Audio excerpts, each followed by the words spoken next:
বাড়িতে হয়েছিল এলাহি আয়োজন। তো কি কি হয়েছিল আমি সেগুলো তোমাদের সাথে একটু ডিটেলসে শেয়ার করব। তো প্রত্যেক দিনের মতো সকালটা আমার শুরু হয়েছিল এবিসি জুস খেয়ে। তারপর রান্নাঘরে গিয়ে দেখলাম মা অলরেডি এখানে মাটনটা ভালো করে ধুয়ে রেখেছে, আর সাইডে মা চালটাকেও 70% মতো কুক করে নিয়েছে। আজকে বাড়িতে হবে মাটন বিরিয়ানি। আমি একটা কাজের জন্য বাইরে গেছিলাম, তাই বাড়ি এসে দেখছি মা এখানে বিরিয়ানিটা দমে বসিয়ে দিয়েছে, তাই তোমাদের সাথে আর ভিডিওটা আমি শেয়ার করতে পারলাম না। আর এখানে হচ্ছে মাটন কষা, আর আমি একটু বানিয়ে নিলাম রায়তা, কারণ বিরিয়ানির সাথে রায়তা তো খুব ভালোই লাগে।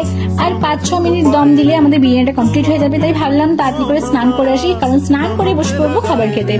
তো দেখো এখানে বিরিয়ানিটা কমপ্লিট হয়ে গেছে। মা আলাদা করে ডিমটা সেদ্ধ করে রেখেছিল, আমি হাঁড়ির মধ্যে দিয়ে দিলাম। তারপরে তো দেখো মাটনের পিসগুলো দারুণ ছিল। তো আমি বসে পড়লাম এবার খাবার খেতে। মেনুতে রয়েছে মাটন বিরিয়ানি, মাটন কষা, আর রয়েছে হচ্ছে রায়তা।